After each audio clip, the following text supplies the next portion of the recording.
Hey, everybody. I'm Josh Olive with Haven Comics. It's Thursday night, so that means it's time for Shop Talk, which means we're going to play this awesome little intro here.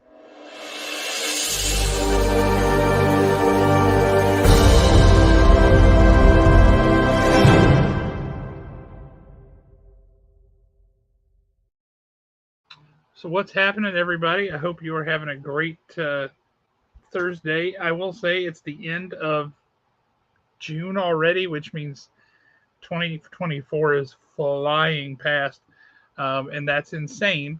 Uh, so speaking of things that are insane, here is our co-host, the one, the only Mr.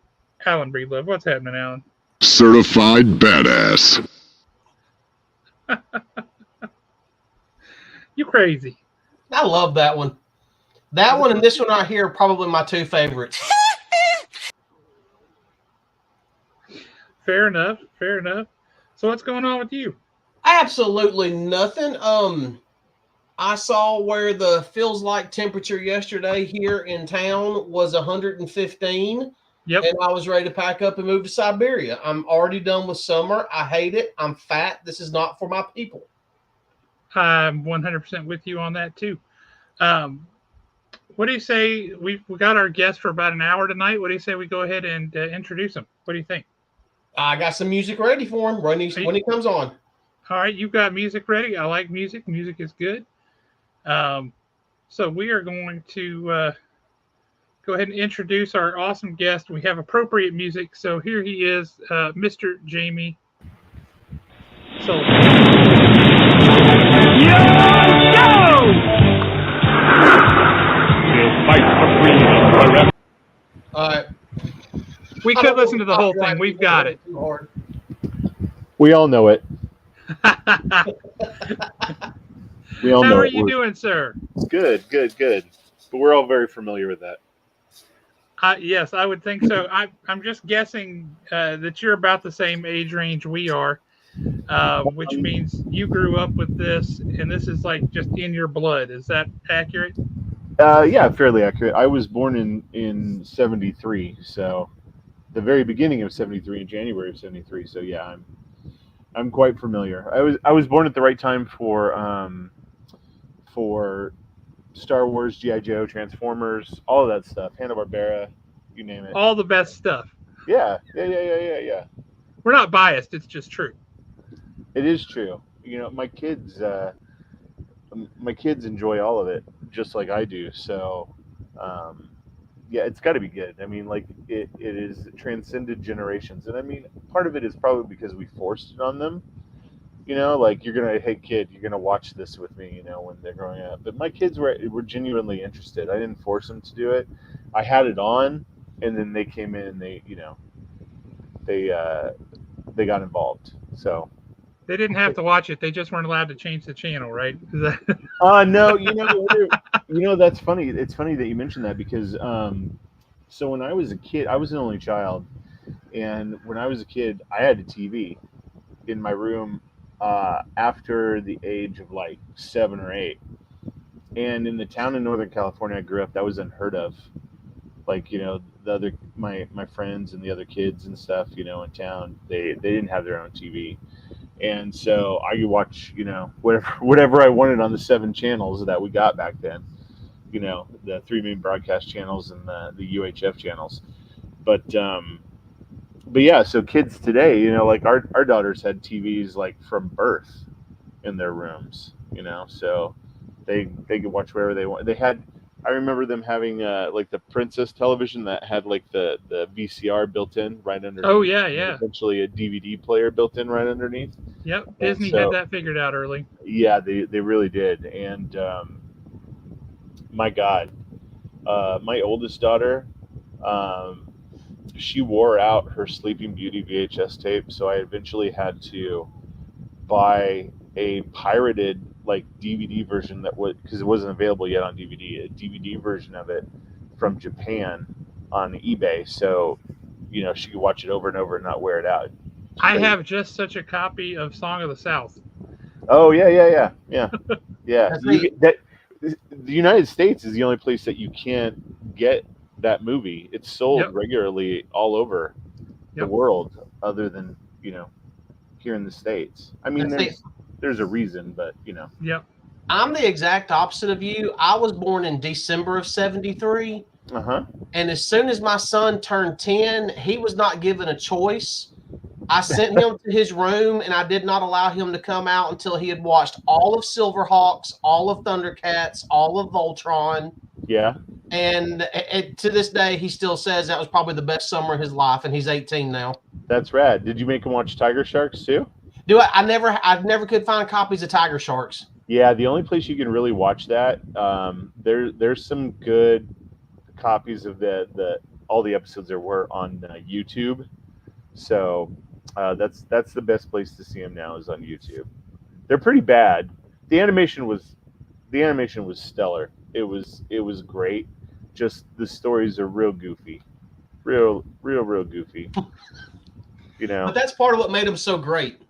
Yeah. I mean, look, in comparison, you know, Thundercats and Silverhawks in comparison to Tiger Sharks is like Schindler's List compared to like the Nutty Professor. You know what I mean? Like Silverhawks and Hercules, Thundercats are on that Hercules. level. Yeah, and then Tiger Sharks are down here. You know, it's not winning an Academy Award for anything. But you got to have it though. It's part of the trifecta, you know. It's true. You have to. Air, land, sea, you know. Yeah. You got to have it. You got to have it. Or you could just watch G.I. Joe, which covers all three. You could, but do you stop at the end of the Sunbow era, or do you just go all the way through and watch the Deke stuff? Because I can't watch the Deke stuff. It's so bad. It's so bad. I've tried. You know, at that point. I've tried, but it's not. No. You still watch it? Honestly, it's one of those where I will keep going if I'm in the mood. But also it's because I know that I'm nearing the end, and sometimes I just have to be a completionist no matter what. Nah.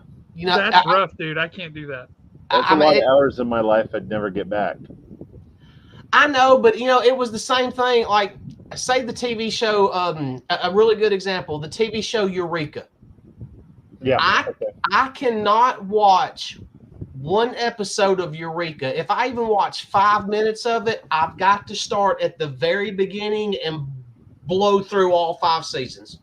Really? Okay. Yeah, I love that show, and I cannot just stop with just one. I can't see 5 minutes of it. I got to start from the beginning.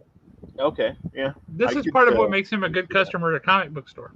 For sure. Yeah. Unfortunately, he is a captive audience. He's the definition of somebody that doesn't, you know, put the book down, you know, keeps reading. He found a good one, and he's like, well, now I need to know what happens next. Exactly. Mm-hmm. No, yeah, that's a good way to be for a customer. It is wonderful. Yeah. So we've established that you were born under an auspicious sign at the right time to be born for all good things. Like huddling under your desk because that would save you from earthquakes and nuclear bombs at school. You remember all that? It's like, yes, there's a fire, get under your desk. Nuclear bomb, get under your desk. Like, okay, this is great. So I remember vividly the day after, you know, the movie, the made-for-TV movie, the day after.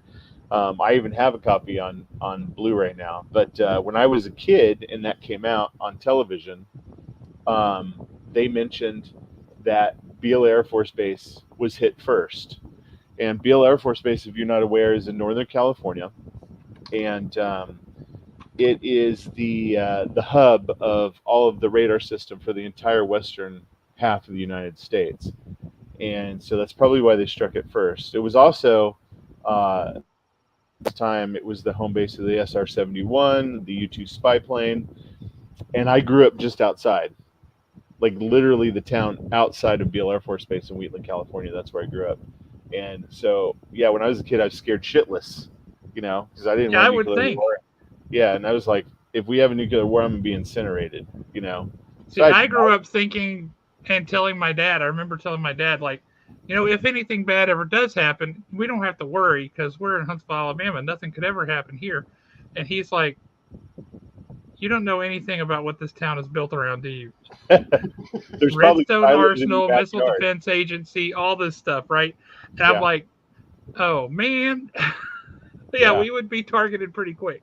Yeah, it's crazy.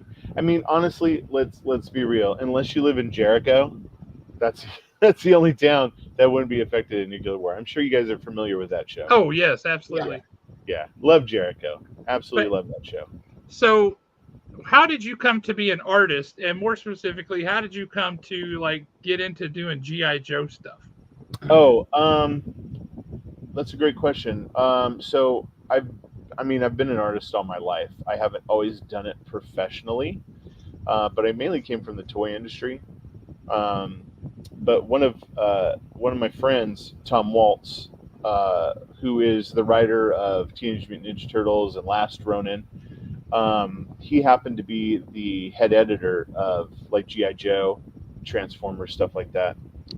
And right when he got that position, he had talked to me and said, "Hey, have you ever thought about working in comics?" And I was like, "Oh yeah, that'd be fun." He's all, "What about GI Joe? Are you familiar with GI Joe?" And I'm like, "Oh yeah, I love GI Joe. I grew up." And so we started talking about characters and vehicles. He's all, "Cool, I don't have to tell you anything about it." And so issue 248 was my first cover for GI Joe, and I got a lot of crap for it. I did everything he told me that he wanted on the cover. I put on the cover, and fans just ripped me apart. Really? And, oh yeah, I'm yeah, trying it to was cast brutal. my brain back. I know Alan is on the hunt for that image right now.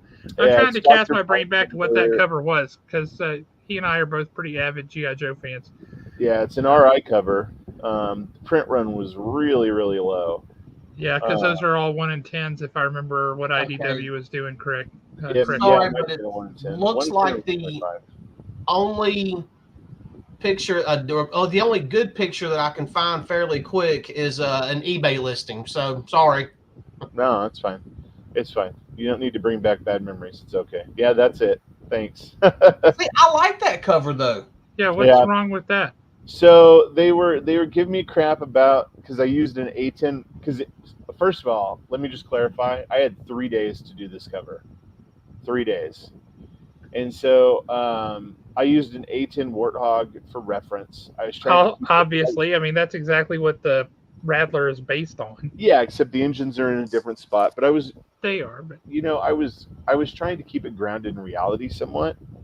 And then they're like, Zartan's too young, and I was like, my defense was, I mean, like, how do you really know how old, Zartan is or what he really looks like? I mean, he's a master disguise. He could look like anything.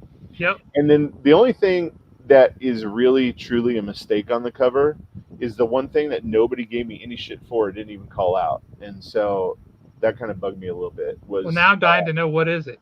the monocle is on the wrong eye on Dr. Mindbender.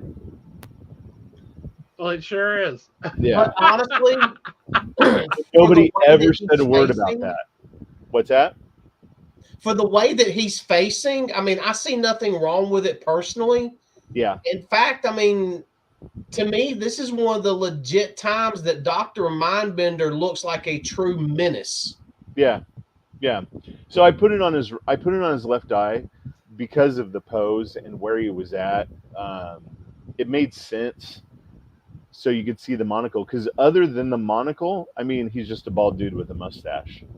You know what A I bald mean? dude with a mustache wearing like a weird sleeveless cape and some like BDSM gear. Yeah, but you couldn't The see character that, really. design for him makes no sense whatsoever. None. This No sense. dentist turned like super brainwave inventor. What in the world? What is Dr. Mindbender? He makes no sense at all, and yet he's super cool somehow. He is super cool. He's super cool because he was different. Like, when you look back on all the stuff when we were kids, the villains had the better costumes, the better weapons. I mean, it's true for G.I. Joe. It was true for Transformers. It was true for Star Wars. Matt Posey, you tell me. That Purple codpiece, man. pants, metal codpiece with chain suspenders. a sleeveless robe. You tell me what that is. That's rad. That's what that is. I mean, it is that. It shouldn't work, but it really does. Yeah. So 248. I got ripped apart, and so I went back to Tom. I was worried I wasn't going to do any more covers. He's like, "Man, it's just a comic book. Don't worry about it." And so the next cover I did was what was it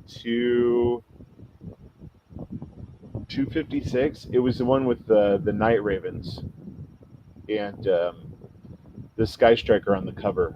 That's a beautiful cover. Thanks. Oh my God, that's a beautiful cover.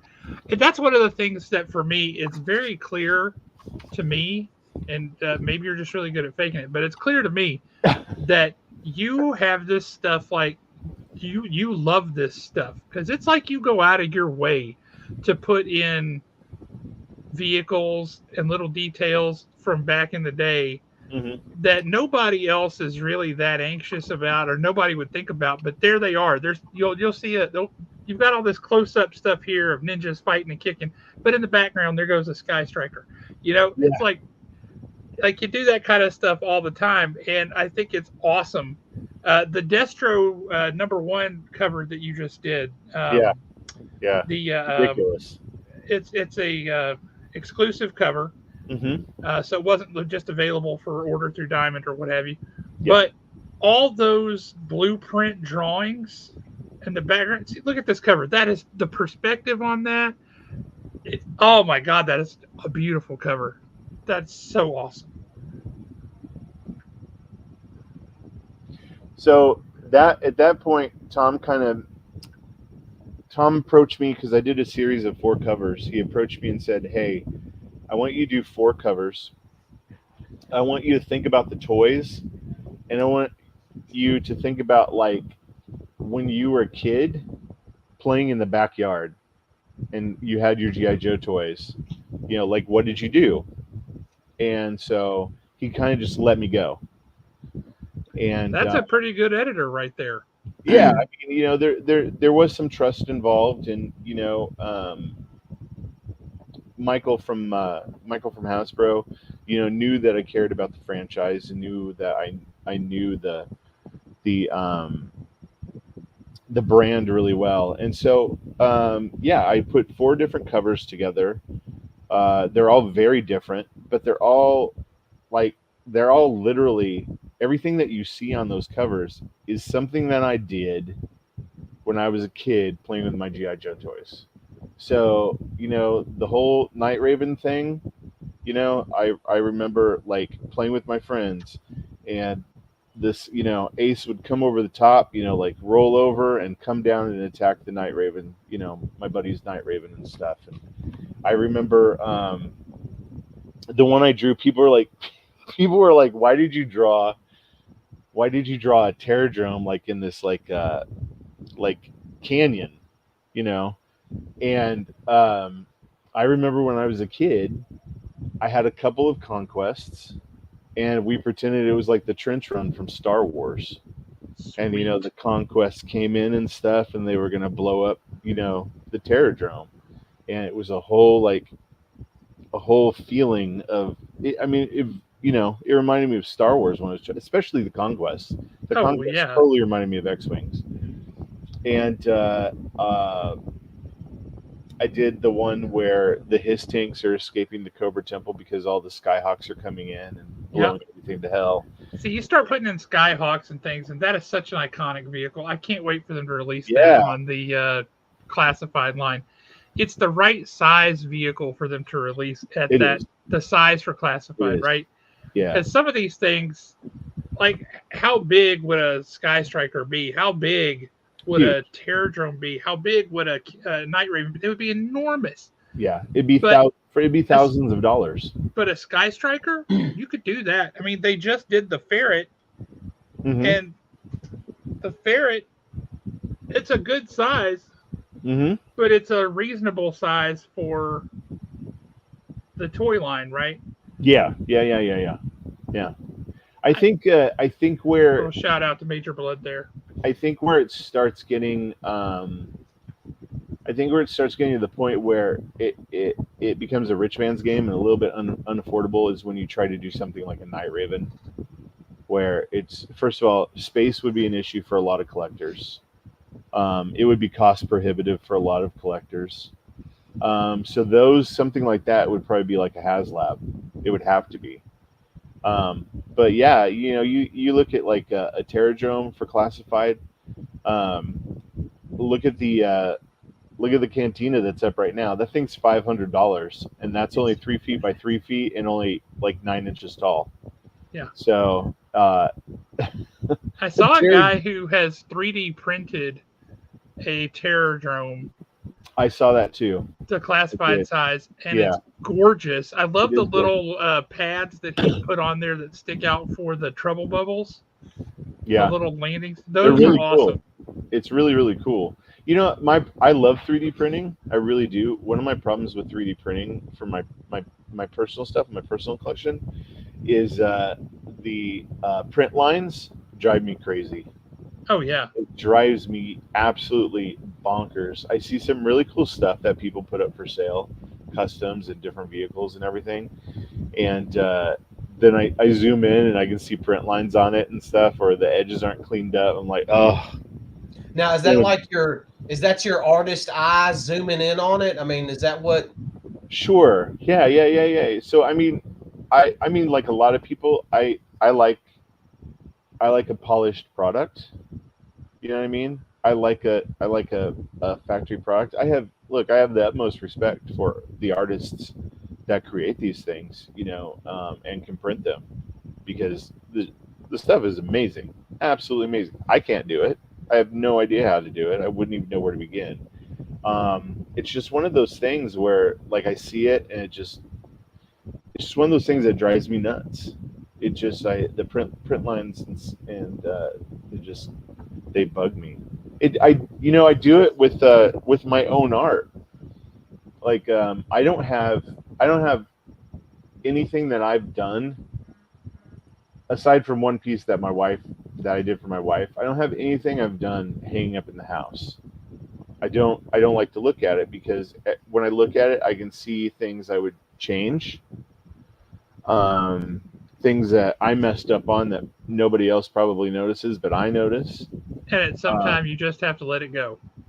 Yeah, you do, because it's already been printed, so you can't do anything about it. But and then things change, like my tastes change, and fundamentals that I have about like how I draw and choices I make, they change over time. And I look at stuff that I did a long time ago, even like 3 years ago, I'm like, oh my God, that's horrible. Like, why did I make those decisions? Why did I do it that way? And but you're always striving to make it better. Now, shifting gears just a little bit, how did you jump from G.I. Joe to Robotech? That's a very natural jump for people of our age bracket. You know that. Well, I mean, our age, yeah, but and what really makes me bring that up is, and I'm actually looking at, I keep glancing over. I'm not trying to be disrespectful, but I'm like looking at art that we can possibly show. And you've got a sketch variant that you did for Robotech that, if it's put up beside original Robotech art, I don't think anybody could tell the difference. That was kind of the point. So I mean, it's absolutely beautiful. Thank you. They're a lot of work. People don't understand that. So when that's a sketch cover I did for somebody. Yeah, turned out pretty good. That's Copics and Copics and Sharpie and all kinds of stuff. Acrylic paint. There's a lot of crap on that cover. That's a lot on a cover. I did a piece that showed all of these Valkyries kind of flying past the bridge of the SDF-1, looking like they're going into battle, and it's kind of like sunset in the background. And I just did it as a print. It was like an 18 by 24 print, and I was doing WonderCon. God, this must be 7 years ago, maybe, yeah, 7 years ago, maybe longer. And this kid comes over, nice kid, buys a print, and like just goes away or whatever. And then about 2 hours later, comes back over and said, "Hey, my dad would like to meet the artist of this." I was like, "Okay," and well, I'm like, "I'm the artist." So that's when George from Toy Nami comes over, and we start talking, and he's like, can you do the old school style box art that Takani-san had painted back in the late '70s, early '80s? Little did he know how far up your alley that was, I'm guessing. Well, at the time, I'm going to tell you right now. At the time, I didn't know if I could, but I said yes because I was like, yeah, sure, yeah, absolutely, I could do that. A I good had paying no job? idea. Yes, I can do it. Yeah, I had no idea if I could, and so we met and sat down and kind of hammered out what he wanted to do. He wanted to do recreations of the old Takatoko toys, the boxes, even with the feel, kind of the mottled, pitted feel of the cardboard. Yeah. But he wanted them painted like the old art, but in new poses. So Okay. I had to, I had to sketch out, the different poses and stuff for the boxes, and we started out with the VF1S with the fast pack on it, and it was a San Diego Comic Con exclusive. Yeah, it was a San Diego Comic Con exclusive. And so, man, I did so much research. I reached out.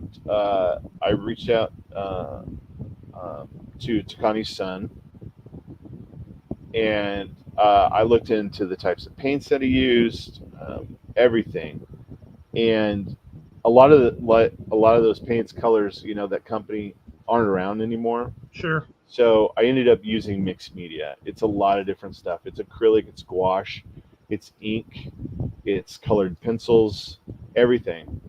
So I knew that the print was going to be much higher definition. So if you really zoom in to those old paintings that are done in like gouache and acrylic, they're really sloppy up close. So these had to be much more detailed because I knew not only would they be on these, small on these packages, but they'd be higher resolution, and I knew that they'd be on large signs. So the paintings, while they appear only about 2.5 inches tall on the box, are about 3.5 feet tall, in real life. Wow. And so That's some tons of detail. compression right there. Holy smokes. Yeah. So when the really cool thing about that is, so I got the painted look right, but when they're reduced to that size, there's this massive sense of scale, and that it really helped with the box art. Like it looks like it's a giant mech, and everybody, like the boxes where it hit, like nobody. It was really funny because George even told me nobody really cared about the toy inside. They all wanted it for the box.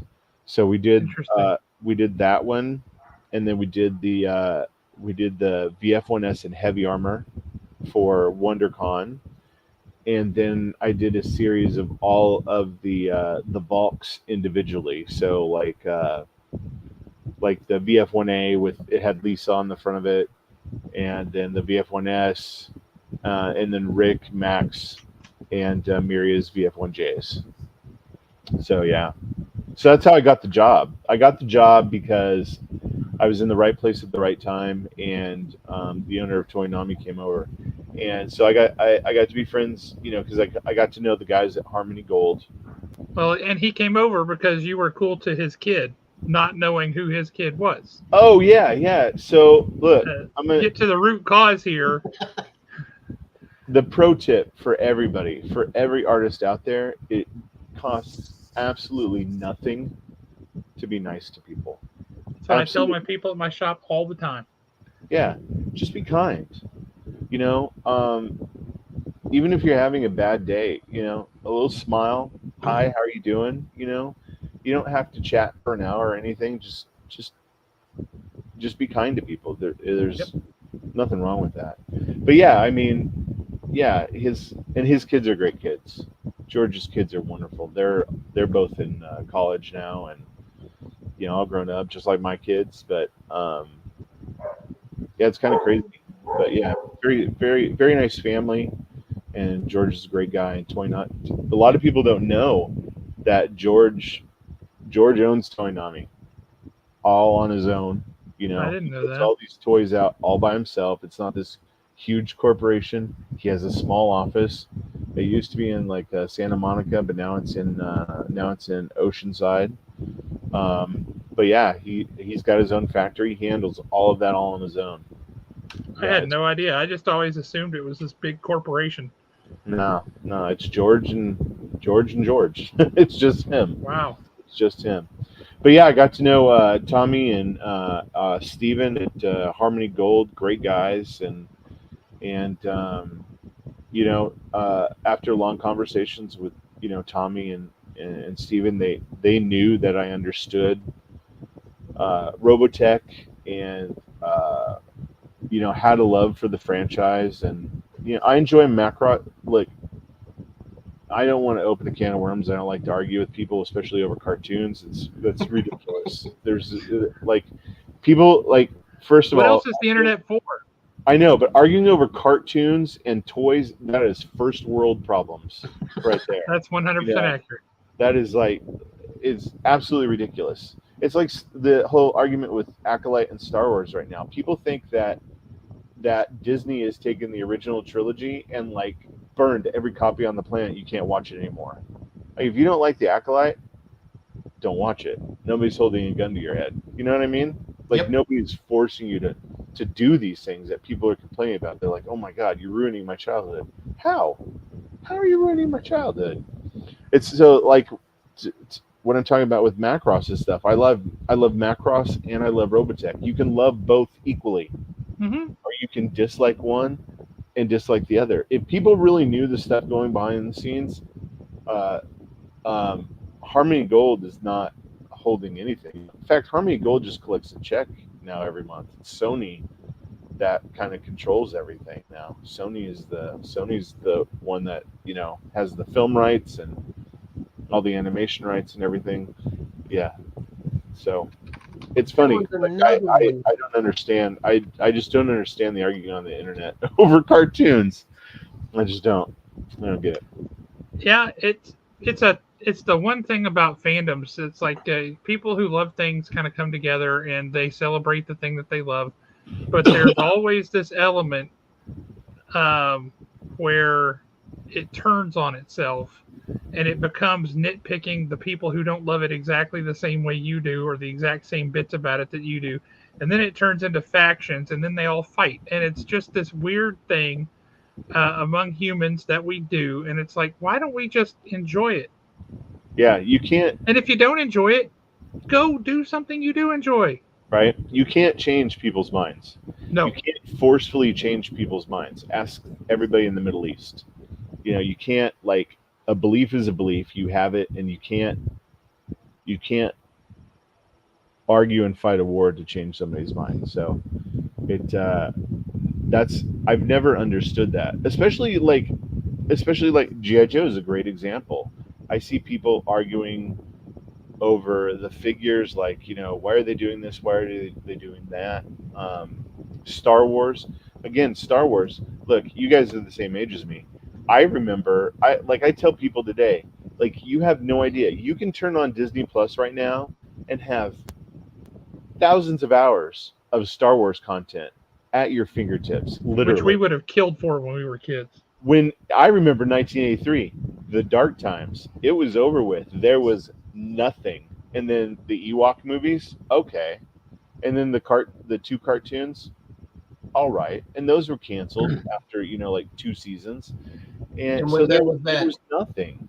That one time that they might have done it for all 3 movies. It was like a big deal that it was actually premiering on basic cable. Yes. Yep. Yeah, I mean, Yes. it was like like it was premiering all over again at the movie theaters. Yeah, and you were glued to your television because, like, hell yeah, I get to see Return of the Jedi on TV. You'll get a kick out of this. A kid down the street from us, his parents had gone and rented Star Wars, A New Hope, and we went and got Crystal hamburgers, and I was like 6, 7 years old. I think I was 7. And we went to his house, and our whole idea was we knew that at one point Obi-Wan cuts off this dude's arm. And we wanted to have a face full of Crystal's hamburgers to see if it was going to gross us out and make us puke.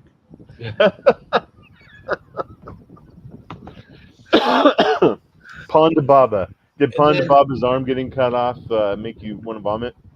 No, we just looked at each other and was like, it looks hollow. His arm looks hollow. Yeah, what's up with that? It did. What's really funny about that too is I don't know if they ever retconned that because when a lightsaber cuts through like flesh, it cauterizes. Yep. Whatever it goes through. So you see blood there, and then you see the blood, the mist when Obi-Wan cuts Darth Maul in half. And I think that's the only 2 times you really see blood from a lightsaber. Yep. And it's Obi-Wan both times. Maybe he's got a bad lightsaber. It is, maybe, right? It's the blue lightsabers, a little weak. Maybe that, or he's channeling a little Sith energy. You never can tell. Sure. Yeah. Have you guys watched The Acolyte? I haven't yet. Anybody who knows me knows that for whatever reason, I had to switch, and I got Google Fiber, and they switched us to this mesh network so that they didn't have to run multiple cables into the house, and they could just have these little hockey pucks scattered around. Sure. And since I got those installed, Disney Plus does not work at my house.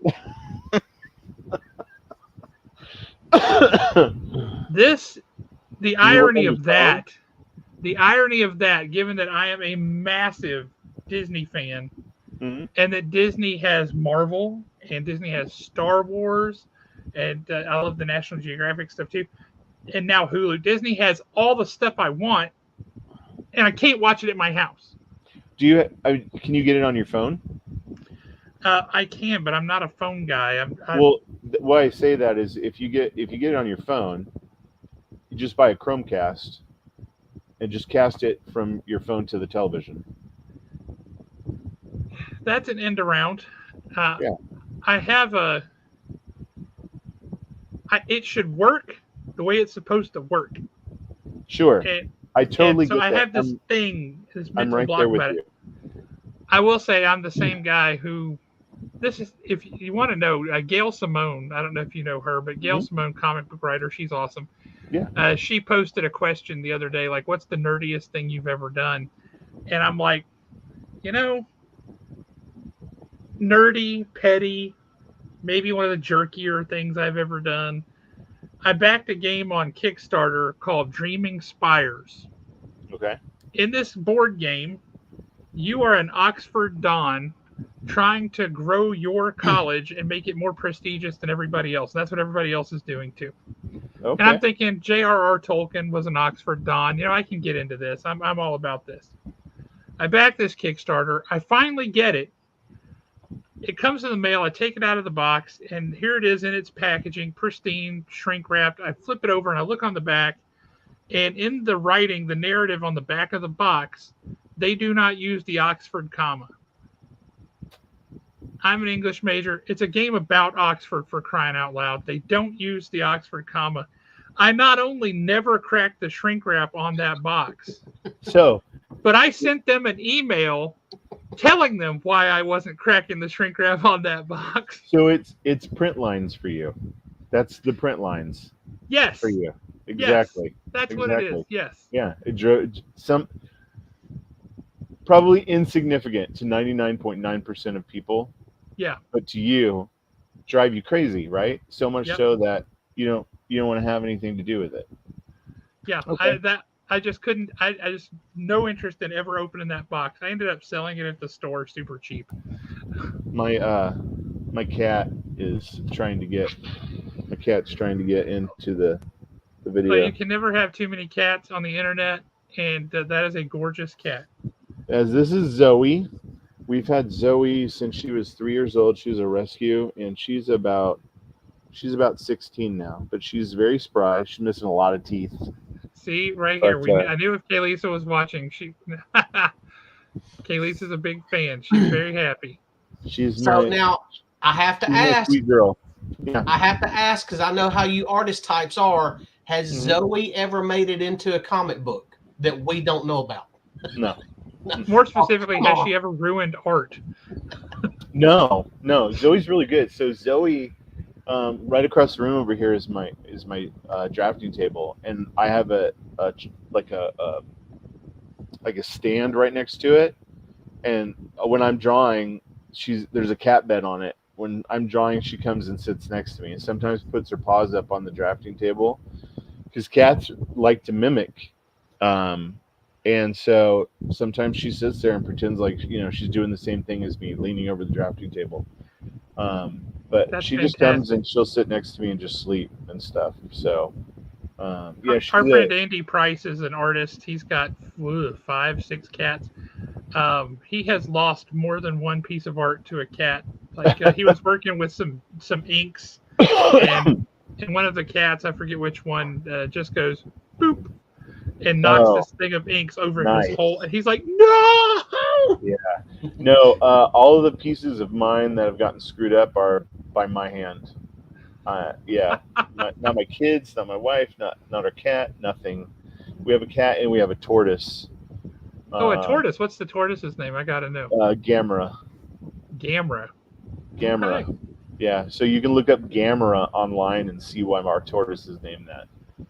But yeah, so Zoe and Gamera. We used to have 2 other cats that we inherited from my wife's grandparents, but they passed a couple years back.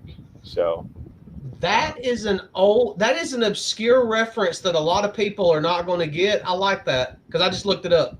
Gamera? Yeah. And I'm not sharing it. Y'all got to go do the same.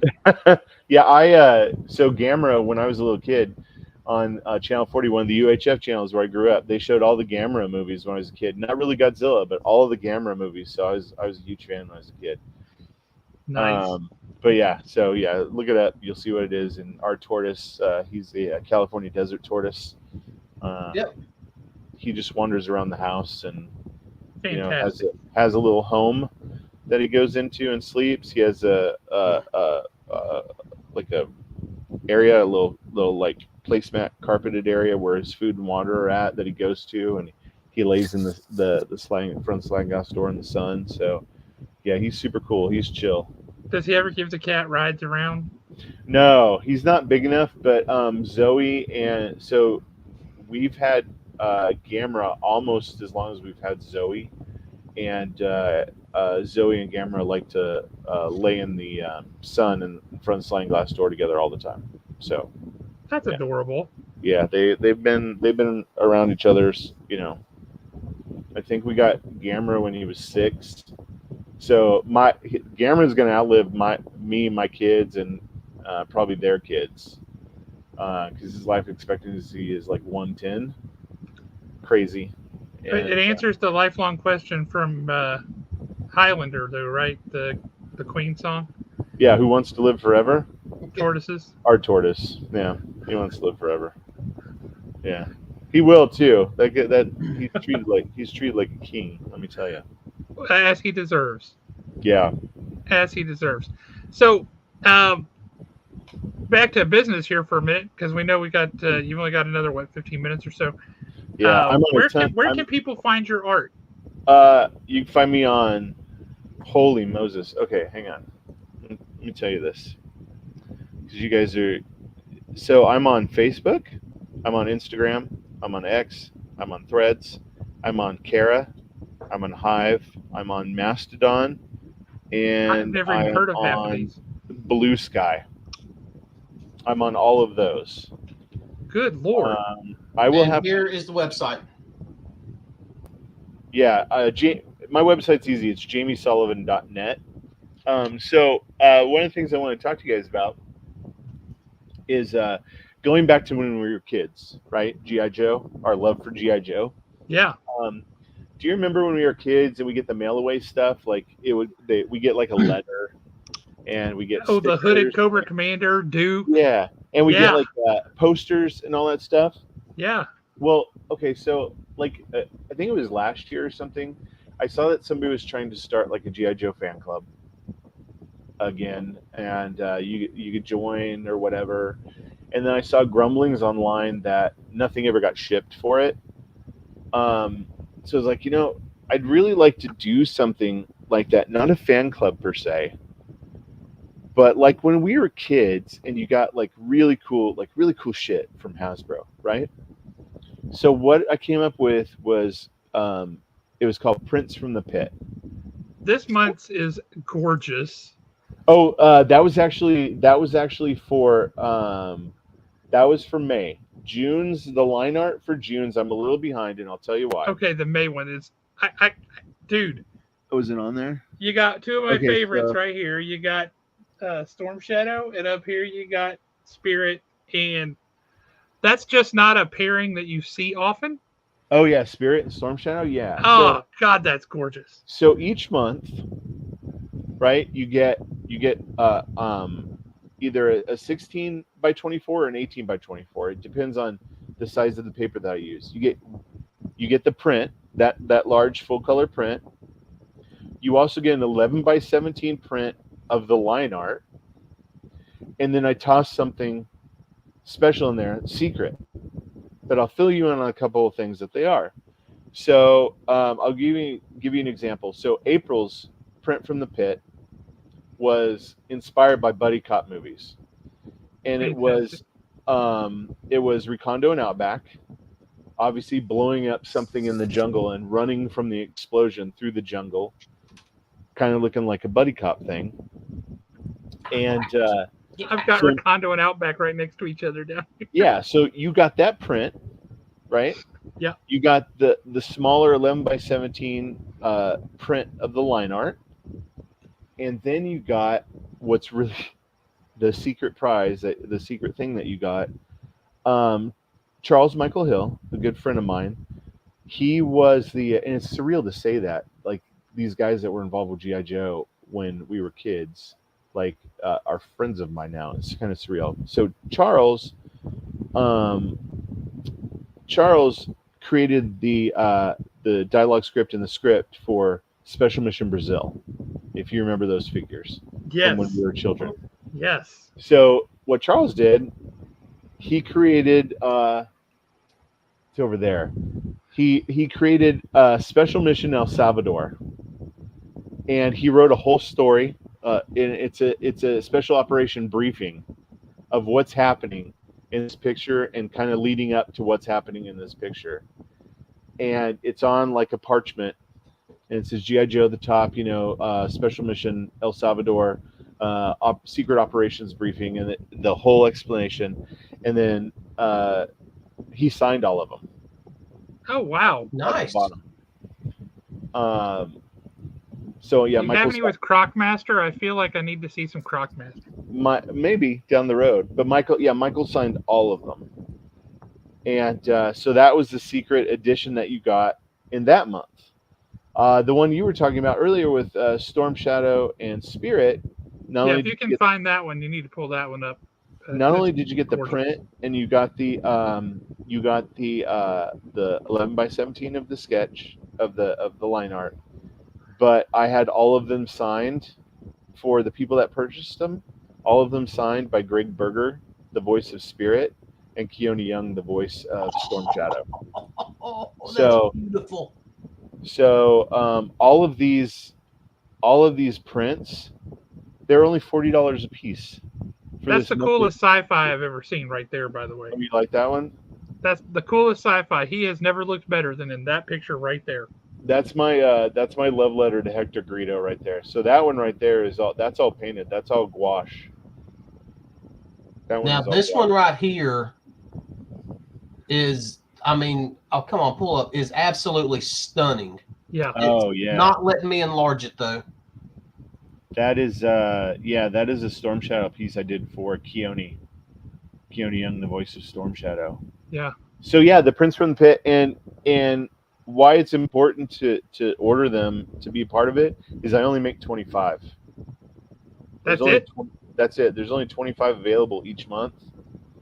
So I have around 11 of each available still for each month, and people can contact me. That was a Mandalorian piece I did that was inspired by Night of a Thousand Tears.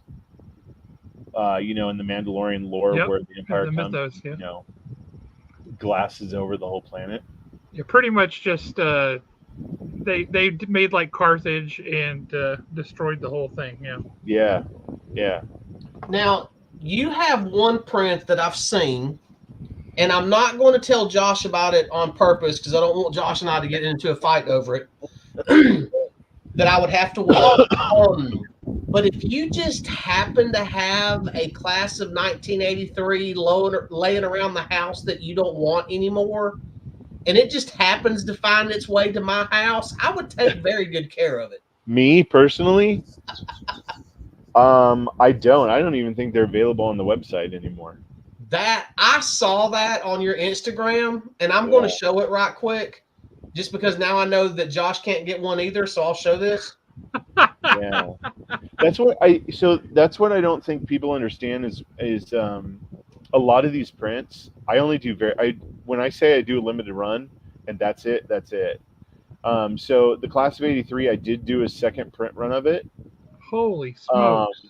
But I did like an open window. So from this day to this day, whoever ordered the print, I would print another one. And I think I did I don't even remember, maybe like 5 or 6, if that. And so a couple of them I didn't have to print new ones. I just used my artist proofs that were left. So yeah, when I do limited runs, they're limited. They're not released the same way ever again. Now, is this something you've got set up like through Patreon where people can just do like a print from the pit every month or every 2 months or whenever they come out, and or do they have to go in and order each one? So there's a couple ways to do it. So I'll give you an example. So Maze, the one with Storm Shadow and Spirit. Yeah, which is gorgeous. So that one was a little extra. That one, for people that weren't subscribers, it was $60. If you just wanted to go on and order that one, it's $60 because of the cost of the signatures. Actually, if you went and bought that print, just say for $40, it wasn't signed, and went and had them sign it, it would have cost you another $120 because they each charge $60 to sign something. So it's a great value for that print. But the best value is you can go in and subscribe to the entire year. And if you subscribe to the entire year, you only pay shipping one time. You pay one shipping fee, and the rest of the time we cover the shipping for you.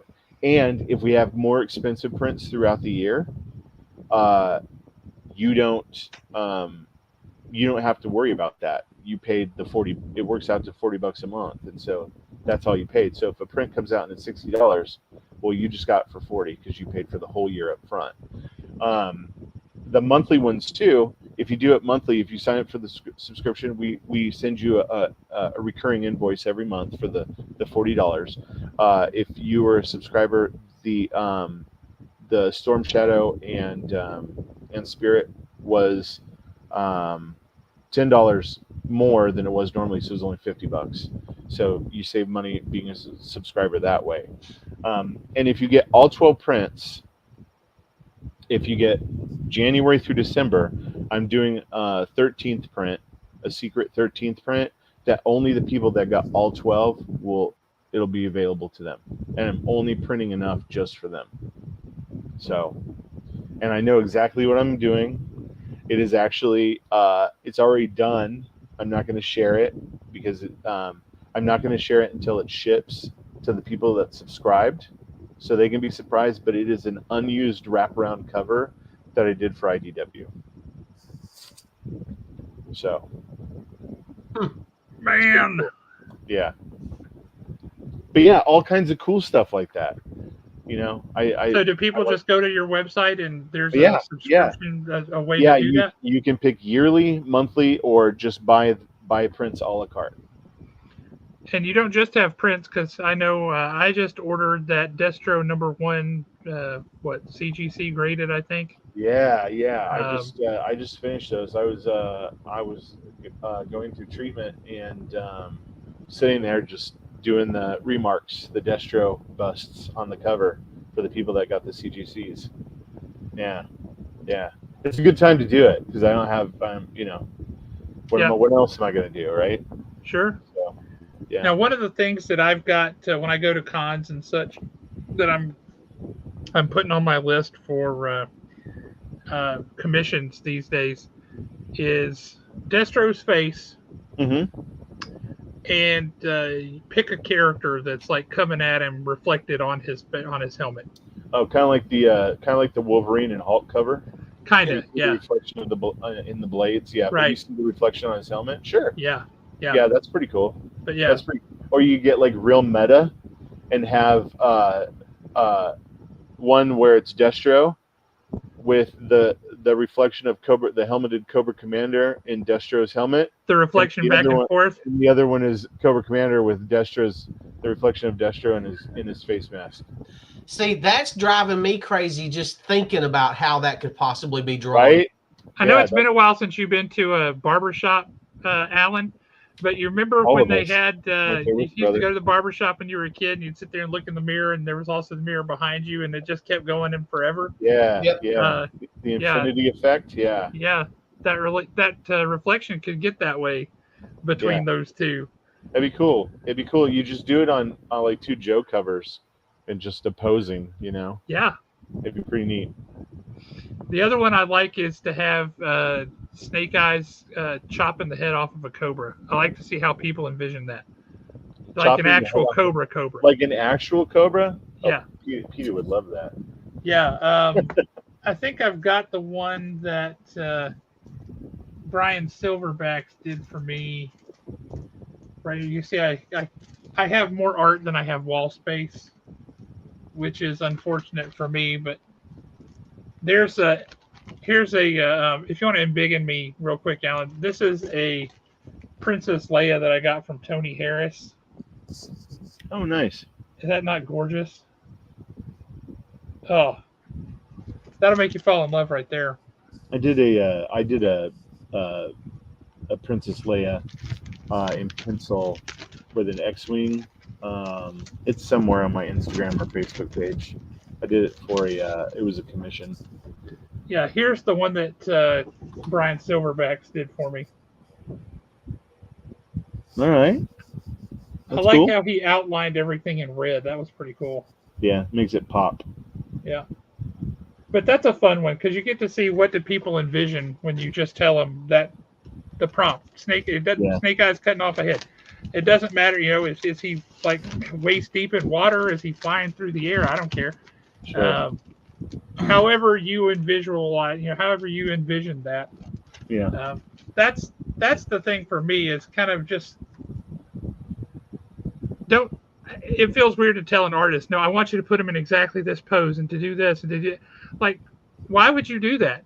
They're the artists. They visualize this stuff and they have the skills to bring it. Just tell them the general thing and let them steer it. Yeah, lots of people do. Hey, I'll be honest. I got a mountain of commissions I've got to finish that I'm behind on. But a lot of people that commission me know that and Aaron tells them too up front, like if you give Jamie more time, like say you order a commission for me and all you want to pay for is just black and white, black and white line art. If I've got a lot of time to work on it, I will end up probably doing color and a full background, Oh, wow. just because, first of all, I feel bad, second, I don't like things that are incomplete, and sometimes but what you were saying, you don't want to tell an artist draw it like this and like this and there's some people that do that and they'll say, hey, I want this person doing this, this, and this, and this, and they'll say exactly how they want it. and I'm fine with those commissions. Why I'm fine with those? First of all, those commissions are fast because I don't have to think about anything. I just draw what they said. I just put on paper literally what they described, and so that's real. That's super simple, and people do that. People do that all the time, and you can be like a machine. And sometimes, like the commissions I'm behind on, like a lot of these people I've gotten to know, and I've met them at shows and in person and everything like that. I don't want to just churn something out just to satisfy a deadline. Does that make sense? Oh yeah. Like I could draw it.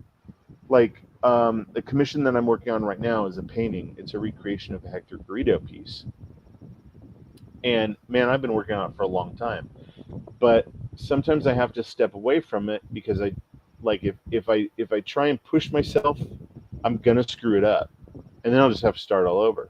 So sometimes I have to step away from it and be like, okay, I got to figure out why this is not working, or how to recreate what Hector did, in this instance, or what paint did he use, or do you know what I mean? Like, so, like some of that stuff takes time, Sure. but I can churn stuff out. Like I used to be like people used to say, God damn, he's fast, but I just churn things out. And then when I got to be where, I really wanted to take my time and take a little more pride in what I was doing. And it's like, so these prints from the pit. So I had, I've got some medical issues going on right now. So things kind of slowed down. Things kind of slowed down for me, for my colorist. Getting stuff back from the printer the right way it needed to be printed. The timing on getting things signed, by the voice actors, or getting, Michael to write the script for me. And so I've been playing catch up. So like June's is nearly finished, even though it's almost the end of June.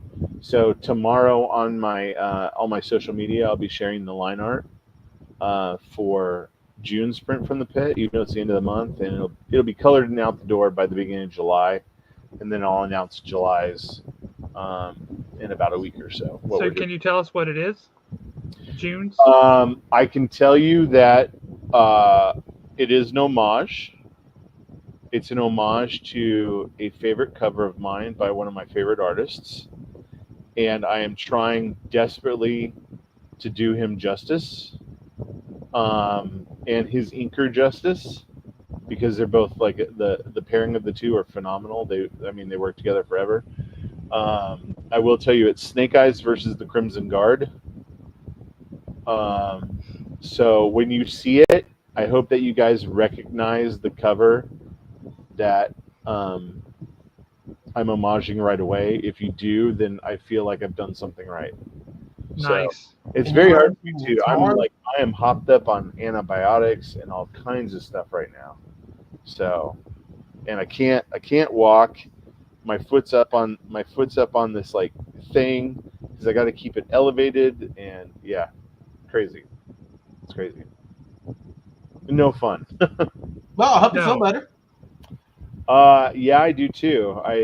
It's probably going to end up being a couple of surgeries and some hospital time and hyperbaric treatments and some more partial amputations and stuff like that. So it's all good. It's all good. I'm used to it. I've been through it. Well, the long and short of it is support good people doing good art. Go on his site, buy something, buy a lot of things, subscribe. Yeah, I appreciate that. Because having medical stuff done in America is not a cheap prospect. And, it is not, and you would be surprised at like what insurance does not cover. It's pretty crazy. Like copays are outrageous. It's absolutely insane. Yep. Like it's almost cheaper just say, just cut it off. Just cut it off. Well, I have a friend who did exactly that. He had diabetes real bad and was having issues over a long period of time, and they cut off his pinky toe, and then they had to go in and shave some of the bone off, and then they had to come back and cut off more of his foot, And it Yeah. was just this like death by 1,000 cuts. They just kept doing it, and finally he said, "Just take the whole thing." Yeah. And he was a mean, grumpy, grouchy son of a gun. And they took his whole foot, and he was instantly transformed into a nice guy, a funny guy. It's Yeah. how much pain he was in constantly. Yeah. And it's just unimaginable.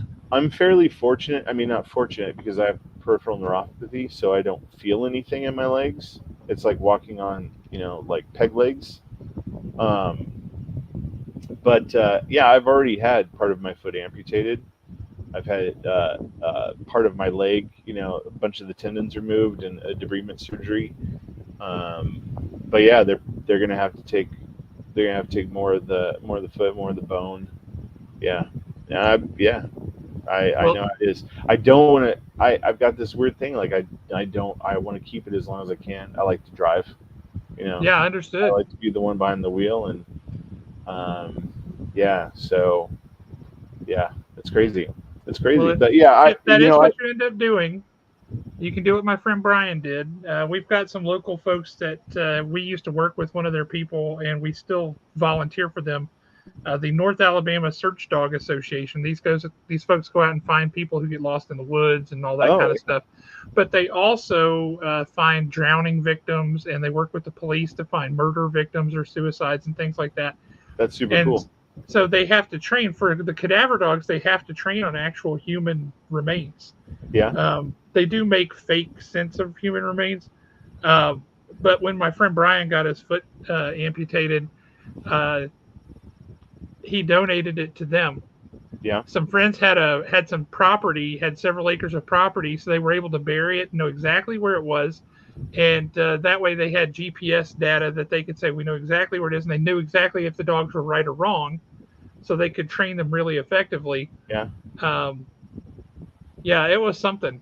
That's That super was something. cool and really freaking gross at the same time.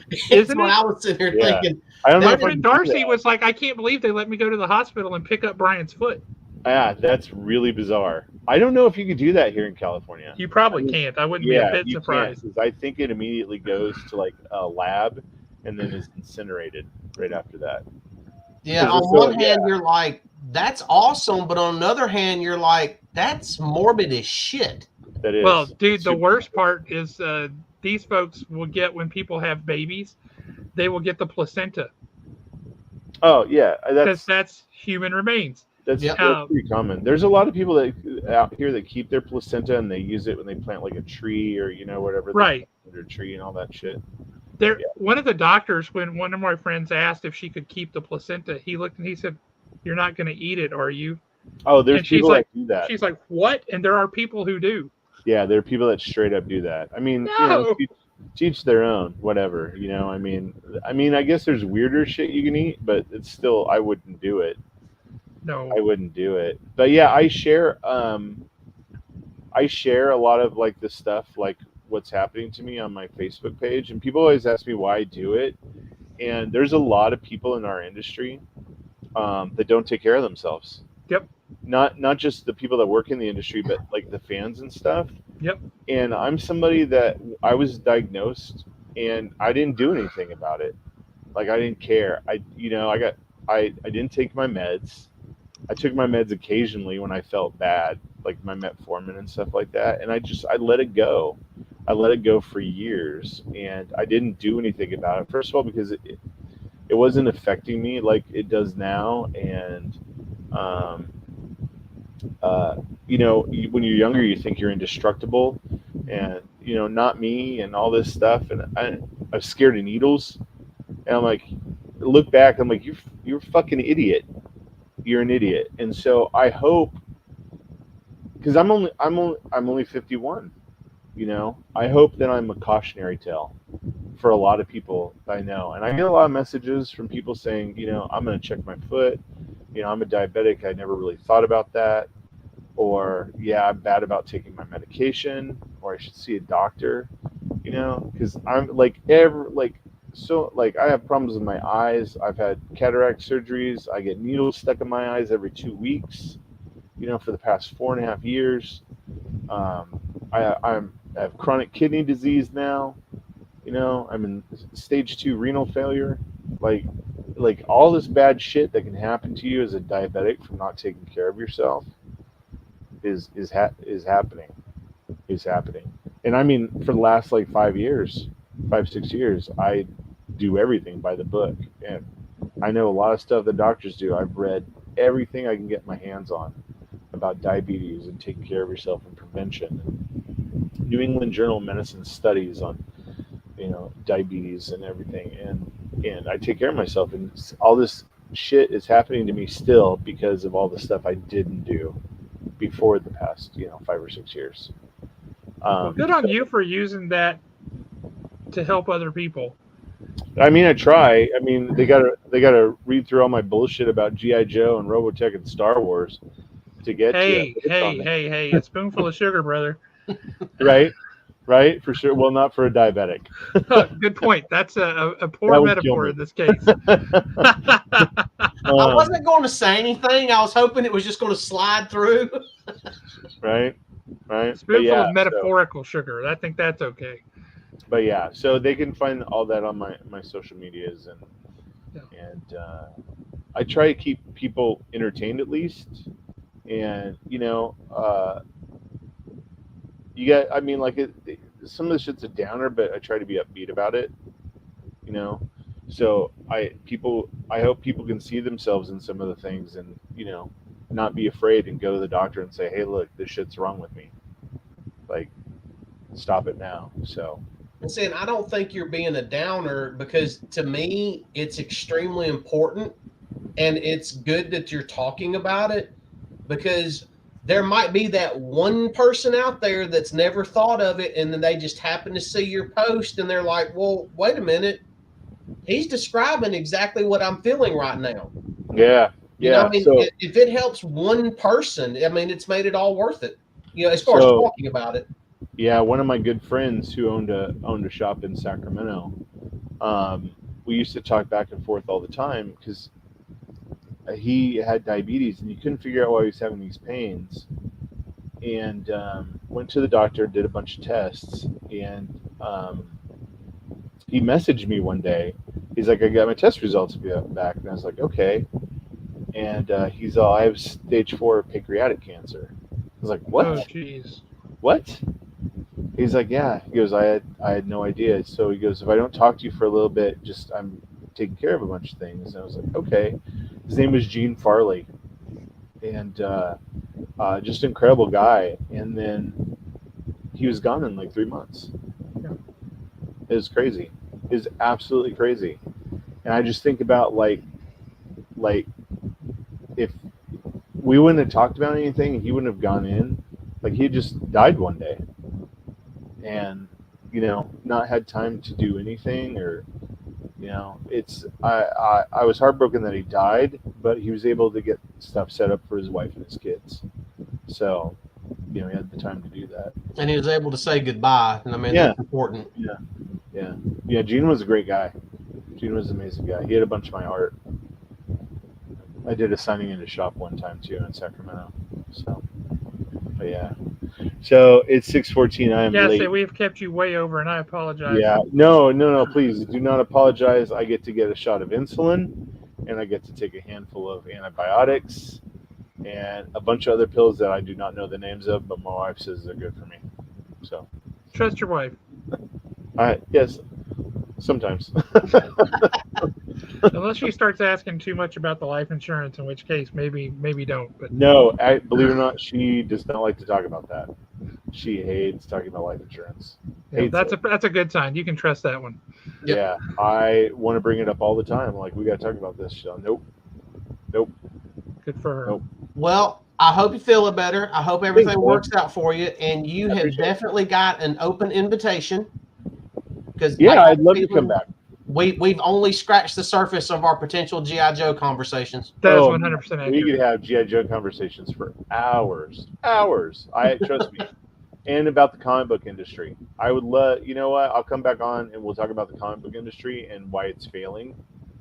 And I would definitely like to talk about that. I can tell you exactly why it's failing. I would love to spend an hour or more talking about that with you guys. So Done. I'm curious to hear your take on that for sure. yeah. So awesome.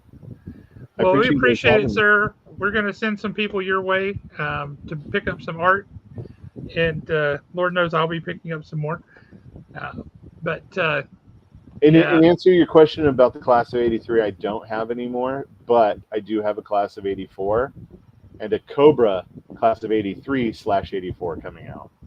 So I'm definitely going to be two other keeping big my ones. eyes open for that Cobra one. And they are limited. We're only doing 30. Now, on a print like that, and I'll let you go, how much do those normally run? So they're 125 a piece. And That's people not think, bad huge. for that size. yeah, they're 6 feet wide. They're 6 feet wide by 2 feet tall. And people are like, oh my God, that's so expensive.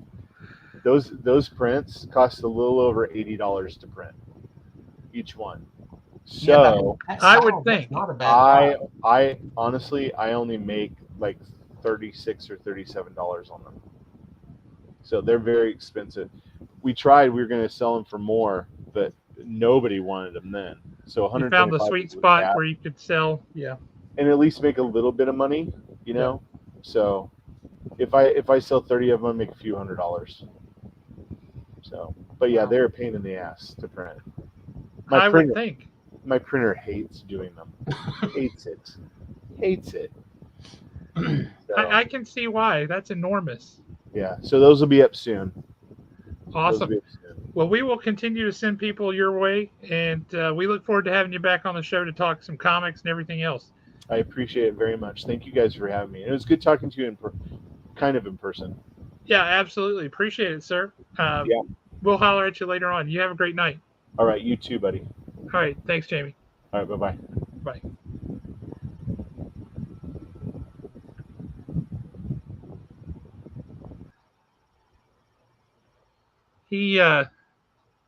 That was an extremely fast hour. It was so fast, hour and 15 minutes. I mean, we kept him 15 minutes past his time there. But it was just like talking to a kid from it's like talking to a kid who grew up in a different neighborhood, but at the same time as you. Yep. Is what that felt like. Yeah, every Friday when I get to work, one of the guys at work always says, "Hey, how did the show go last night?" I cannot wait to get to work tomorrow and tell him, well, Jamie Sullivan and I pretty much sat there and decided that we would never eat human placenta.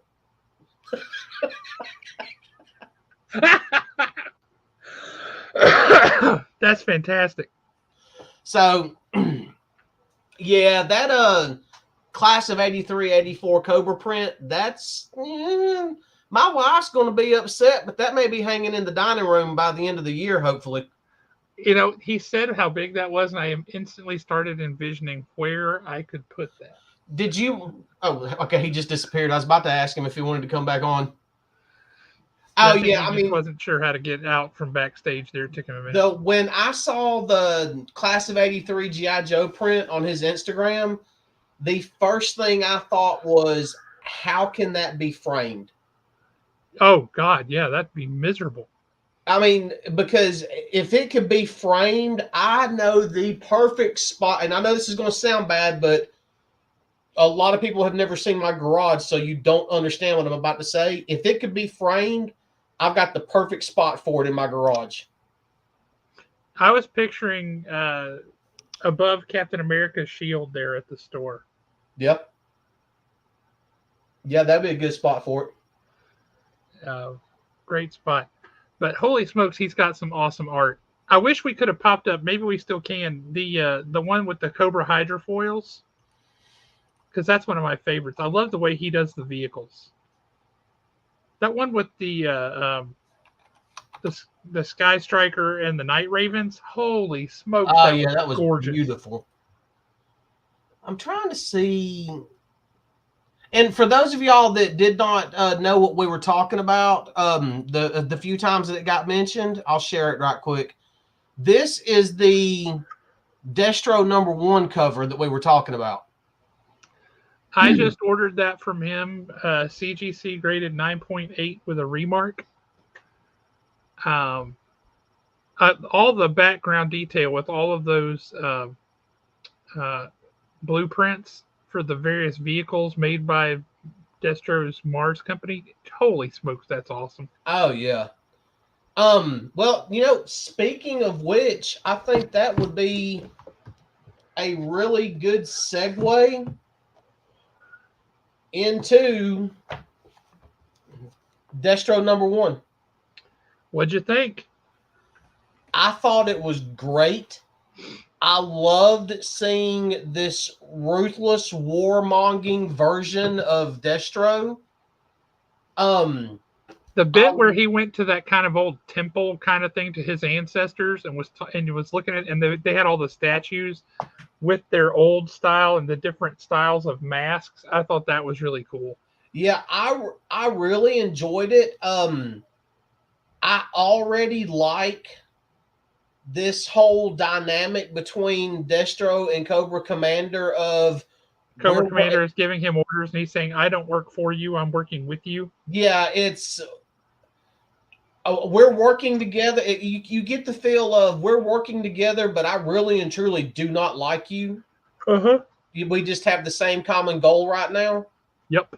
Yeah, I like the way they brought people into it. I like the way Tomax and Zaymot was brought into it. I really thought they were well done because that plays on their whole background as the businessmen and all that stuff that they are. Because they were really a product of like, these are the 80s yuppies businessmen turned nasty warmonger guys. And I thought this really capitalized on that. I liked that. Yeah, one thing that I'll definitely like, Duke, Cobra Commander, Scarlet, Destro, the way they're bringing these characters together, nothing feels rushed about it. Agreed. And I mean, did I turn the page expecting to see Tomax and Zaymot in this? They were the last two I expected to see in this issue. Yep. I knew we would see them sooner or later, but it just felt natural, the pacing of it. The pacing of, I mean, even though, yeah, we did have the Cobra Law stuff and Cobra Commander, but even the pacing of it, it feels natural. I mean, it doesn't feel like they're just throwing it together. And I'm definitely enjoying that. That is a really good question, and I wish I could tell you, but I have no idea. I don't eBay for new comics, and I couldn't begin to tell you who's a good source for that or what they might charge for it. And to be honest with you, anything more than cover price is not going to be worth it, just for the simple fact that as far as that red band edition is concerned, the only thing that you're ultimately buying is a different last page. Well, that may be true from a story perspective, but that version is selling for more. Yeah, I mean, just to me, I wouldn't think it. To me personally, I wouldn't spend more than cover on it. Speaking of, let's talk about Blood Hunt #4. Have not read it. Well, it's because it hasn't come out yet. Okay, that's a good reason why I haven't read it. But we need to talk about it because it's important. All right, what's going on in it? Marvel told us last week, actually it was a week and a half ago, but I think they screwed up their timeline, to be on the lookout for something, a big announcement from them, and for something to show up in our boxes from our distributor. And we're like, okay, what are you talking about? Then nobody got anything from the distributor. It's actually on the invoice for next week. So it's a week after when they said it was going to come out. But they already released the big news story. Part of what happens in Blood Hunt, and this happens in Blood Hunt #4, is spoiler alert for anybody who doesn't want to know before they read the book. But in Blood Hunt #4, somehow, some way, Khonshu gets released from prison in Asgard. To me, that screams that Mark is on his way back. Well, that is correct. Khonshu resurrects all of his old Moon Knights. Really? To fight the vampires, including Mark Spector.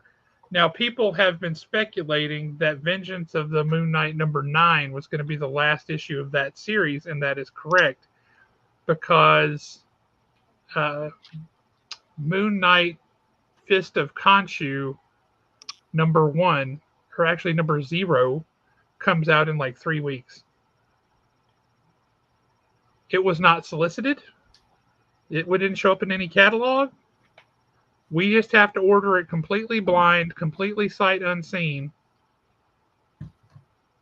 if we want to get that book. Okay. So yes, Jed MacKay is bringing back Mark Spector, and it's all part of this Blood Hunt story, which I love how ultimately, sneakily, it's a Moon Knight story. Yeah. That's fantastic. So there is, out of all of the Blood Hunt that I have read so far, the one tie-in that I have thoroughly enjoyed and I thought was a great issue, so that kind of segues us into the next one. I enjoyed every aspect of it, and just for at least this issue right here, it's made Blood Hunt worth it for me, and that was Fantastic Four 21. Yeah. That was just a fun issue. It was a great cliffhanger at the end of it. I mean, it's really good. I still want to have Ryan North on this show so bad. Oh God, yeah. As far as just Blood to thank Hunt, him for doing Fantastic Four right. Yep. Oh. I accidentally picked up like a bunch of Fantastic Four comics. How do you accidentally do that? Well, when I was getting my stuff together for this evening, I picked up an extra. But jumping back a few months, Fantastic Four 18. Uh-huh. The way this story unfolds and how Franklin Richards allows himself to truly fully awaken one night a year, I thought was absolutely brilliant. The only thing I didn't like about it was Franklin Richards. I know, but the way that kid. The way he was portrayed for one night a year, yeah, I thought was absolutely great, and I thought that was a gorgeous page right there. It was. I agree. Yep. Yeah. So, but as far as Blood Hunt itself is concerned, I'm just not on the hype train yet. I need a lot more out of it. But that's also coming from someone that thought that DC versus Vampires was absolute perfection the way they pulled it off. And I'm not a fan of these massive stories like this happening in continuity. Nope, me neither. Because in the end, there's going to be no consequences from the story. They can't ultimately leave one particular character dead, or they can't. I mean, are they going to kill off Blade when he's got a movie coming out? Yeah, really. That would make no sense. Is, how they're going to bring back Doctor Strange? You kind of got to bring him back now. At least if it would happen outside of continuity like DC does so much. Then you can have consequence. It is what it is. And I mean, as far as DC is concerned, we're getting ready for DC versus Vampires World War V. That's correct. I am so looking forward to that. So, but you know what? We are just setting this up perfectly tonight. Wonder Woman, yes. What'd you think about it? I've loved it. I have really enjoyed it. I'm dreading that Daniel Sampier seems to be disappearing from the book. Tony Daniel looks like he's taken over, and I like Tony Daniel, but I don't like him for Wonder Woman. I love what Daniel Sampier was doing. The story between her and Cheetah, yep, I thought was absolute perfection. Oh, it's gorgeous. It's wonderful. I mean, just absolute perfection. The scene with, and I'm just, for lack of a better way to put it, I'm just going to say the girls basically trying to find the invisible jet and get it off the ground, I thought was so great. Fun. That's so fun. perfect amount of a comedy for this type of issue. Well, you got to have a little bit of break from the tension, and Yeah. he is a master at finding the right amount of comic relief for the level of tension that you've got. Speaking of Tom King, though, did you see his news the other day? Which one was that? Tom King, Damon Lindelof, and I forget who else, somebody else, have a new series coming out on HBO Max. Oh yeah. The Green Lantern, starring Hal Jordan and John Stewart. That's going to be awesome. I'm gonna have to wait and see. Is it going to be a cartoon or live action? Live action. I want to see who the casting is. Fair enough. Because to me, that's going to. I mean, you could introduce a ton of characters to that, but the casting's got to be right, especially for Hal Jordan and John Stewart. Well, yeah. I mean, the casting's got to be right. New series.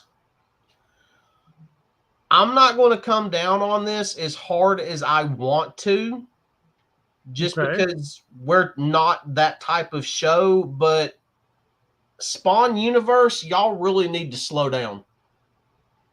Y'all need to take a step back and evaluate some of this stuff that y'all have coming out.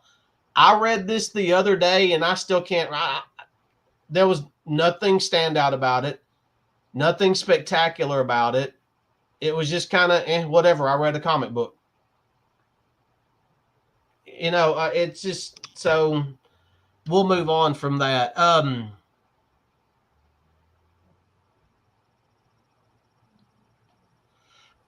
So as far as Avengers is concerned, I cannot talk about that particular book because I'm not reading Avengers.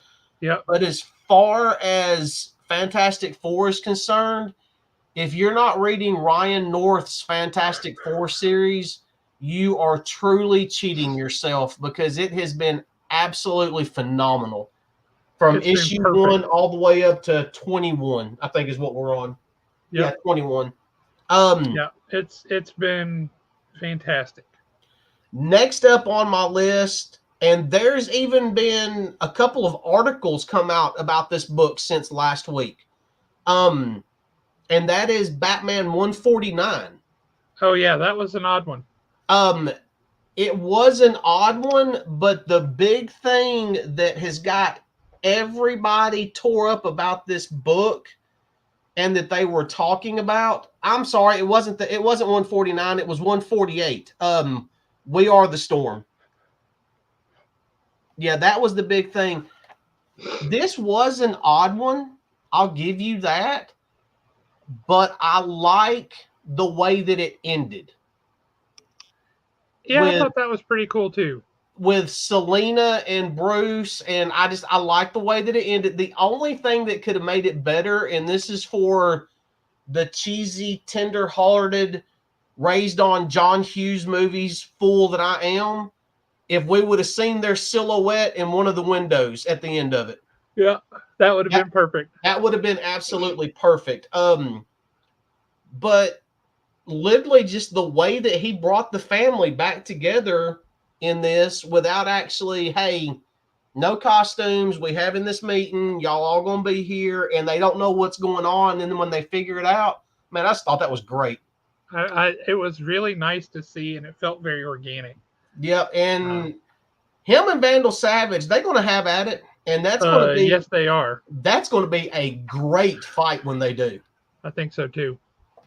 I have not read it yet, but honorable mention, simply because the cover was absolutely beautiful, is Uncle Scrooge and the Infinity Dime. That's bizarre.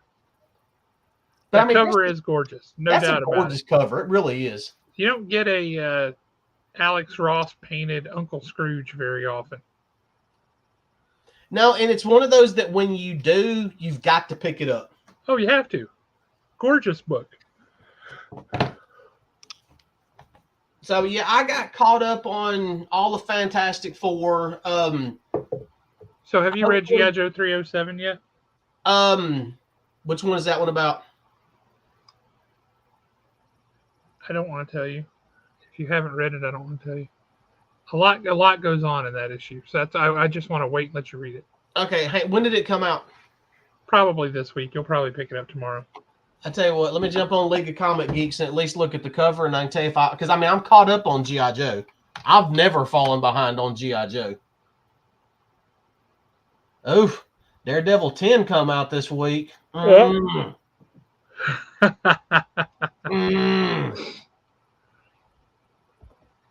Yeah, they keep saying that. I don't know if that movie's ever actually going to come out or not. I don't think that movie's ever going to get made, to be honest with you. It was supposed to be out like 2 years ago. We'll see.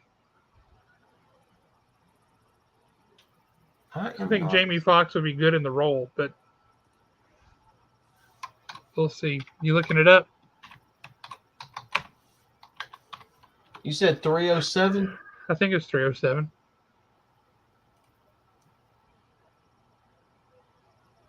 Destro and Baroness on the cover? No, this one had to be this week. I do not have this one. Okay. Well, I will not say anything. Have you seen this Snake Eyes cover? This variant cover? I don't know. Show it to me. Holy crap.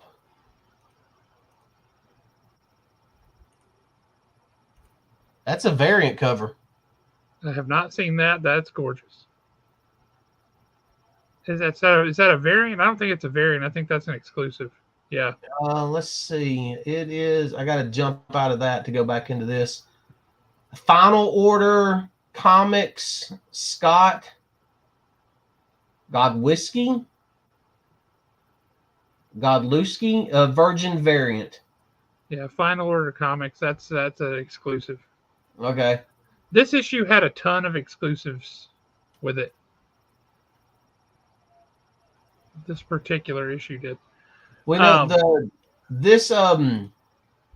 cover there is just gorgeous. That is beautiful, but this one right here, that ain't too shabby either. I like that. Cover Girl, yeah, that's awesome. Cover Girl and Firefly. I think that's the one in 10. But the other big news is the G.I. Joe Kickstarter for the Compendium set ended yesterday,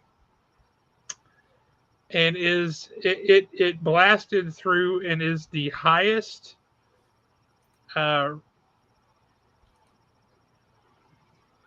dollar raising Kickstarter for a comic based product ever.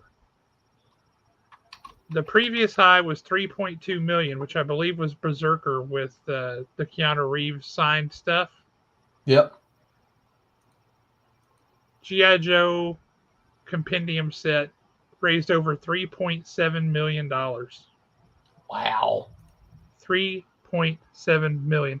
And that doesn't even count the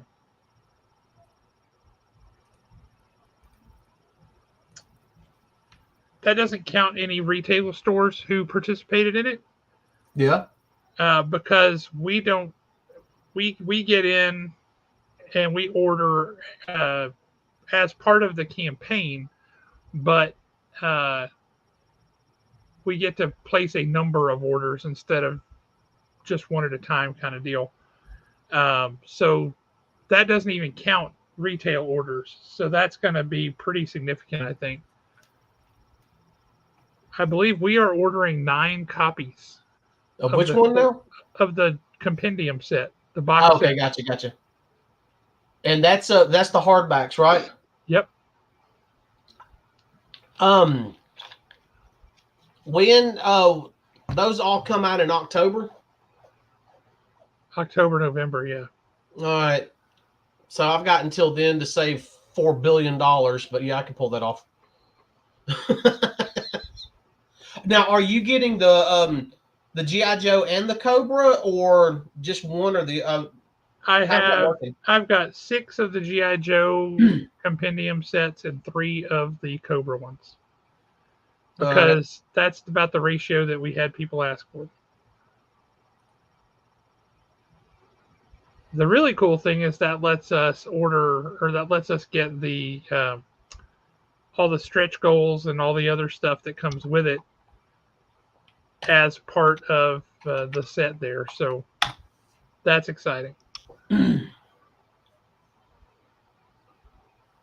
So that, yeah, I would say with that dollar amount, you're definitely getting all the stretch goals now. Well, yeah, they added more stretch goals, and the top one topped out at 3.5 million, which was weird. That means, and the one that they chose for the last one, I was like, really, that's your choice for both GI Joe and Cobra. They added extra trading cards to it at 3.3, 3.4, 3.5, and I want to say 3.25 or whatever. But the very last one, if you order the GI Joe set, you get a bazooka trading card, and if you order the Cobra set, you get a Globulus trading card. Like those are the two you chose to go out on as your highest, bazooka and Globulus. Are you kidding me? You know you like Globulus.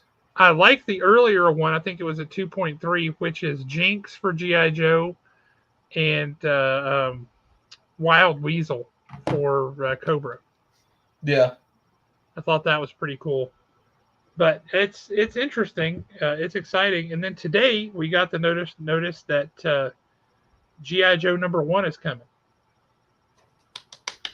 Speaking of which, you need to pull up the cover. It's posted on the store page. All right. Today, because we got to figure out who this blonde woman is on the Cobra team. All right. Where are we at?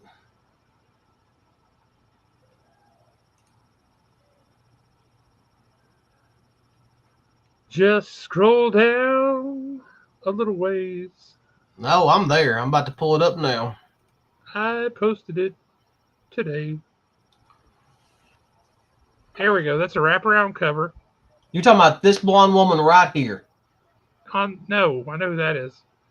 On the Cobra side. Oh, on the Cobra side. Yeah. Up on the top right, that's Cover Girl. I was fixing to say, But who is that blonde woman on the Cobra side? I don't know. I also don't know, and that's interesting to me. Well, the only thing that we can really do is track down Josh Williamson and get him on the show. You know, let's do that. Because I've got somebody else I want to track down to see if they can get on the show. It would be a niche show, definitely that night. But I've got somebody in mind that can give us a unique perspective on two different types of fandoms. And I'll tell you who I'm thinking about when we end this. All right, I'm interested. We'll see what you think. I am interested. Yeah, but I don't know. Because, I mean, it's not. No. I do find it funny how Scarlett's missing from the cover. Right. There's no Scarlet. We still haven't met Snake Eyes yet. There's still a whole bunch of folks we haven't met yet. Yeah. And then you notice Storm Shadow's not on the Cobra side. So that all hasn't happened yet. Yeah, we don't see Jinx or Scarlet or Storm. I mean, we see people. No Snow Job either, for that matter. I mean, so there's a lot of people we haven't met or that we've met that are not on this cover. I mean, we've definitely got Stalker. We've got Clutch up there and Rock and Roll. I'm gonna tell you what, that outfit they got Baroness in, that's pretty freaking awesome. Yo, Joe. Yeah, but G.I. Joe #1 is coming, I believe, in September. So pretty exciting. I'm really looking forward to that, seeing how they tie it all together. Should be good stuff.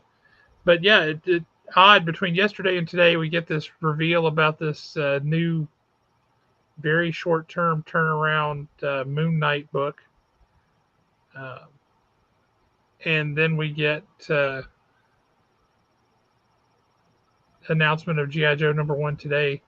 It's all pretty exciting stuff. Also, I don't know if you want to look it up and show people, but we kind of talked about it a little bit earlier. The San Diego Comic-Con exclusive Cobra Commander. It's Moon Knight Fist of Khonshu #0. Let's see. I've got #1 right here on League of Comic Geeks. Let's see what it says about it. #1 is going to be an orderable book, but #0 is just not going through the regular order process at all.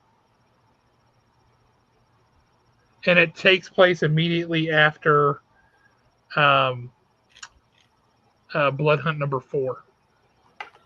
So if it's not orderable, I mean, it's orderable, but you can't just. It's not in any. There it is. It's not in any catalog or anything like that. It just showed up. It was retroactively placed on an FOC that happened on June 3rd. I will tell you, the vast majority of retailers are very, very unhappy about this. Well, I can tell you that I am very, very, very, very happy about this cover. Oh, that cover's gorgeous. Trades will not be out anytime soon, I wouldn't think. Blood Hunt #4 is this week. #5 is a couple weeks. Trade will probably be out in September, thereabouts, would be my guess. That'd be about right. Yeah, I'd say probably late September. But if you want to just go to Google or someplace and look up the SDC San Diego Comic-Con exclusive Cobra Commander figure that was announced today.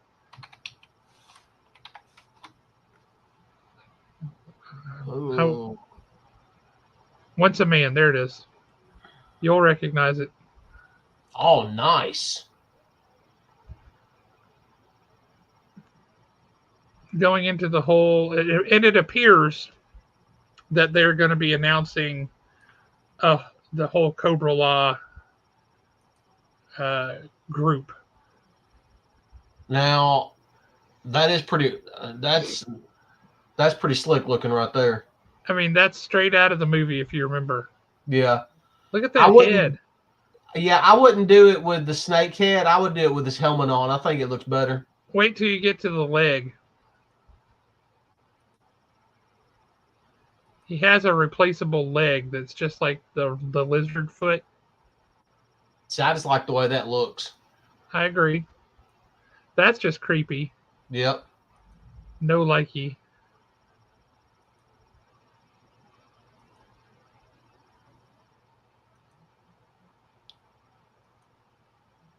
Yeah, I'm not seeing a replaceable leg. I'm not seeing it either, which is weird. Maybe that was just some fan art I saw earlier. And I'm sure these are going to be online within a couple of hours for a few $100. I would say a few hundred at a minimum. Yeah.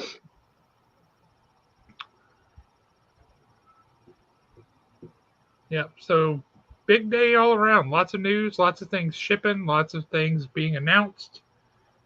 Pretty exciting way to close out June. Yeah, for Yojo June, this was definitely a big month. I loved the timing with having Jamie Sullivan on. That just worked out great. Yeah, I definitely want to talk to him some more because I didn't feel like we got to talk nearly enough. Yeah, we were kind of geeking out over just G.I. Joe and art. I'd love Robotech comic books with him. Yep. Yep, I'm looking forward to that too. Well, we will not be on next week because it is the 4th of July, and we take that pretty serious in these parts. So it will be the week after that before we see you fine folks again. Anything you want to say to folks before we let them go? No, I mean, read more comic books. Yojo. I mean, we're headed into July. We're wrapping up Yojo June. And the best way to wrap up Yojo June is to have 4th of July. That's exactly right. If you can't celebrate GI Joe on the 4th of July, what are you even doing? Exactly. They exemplify the Rocket's red glare. But yes, you guys have a great night. Have a great weekend, and we will catch you guys in 2 weeks. Have a great 4th of July. Stay safe. Keep all your fingers and toes and everything else. And we will catch you guys next time. Adios, amigos.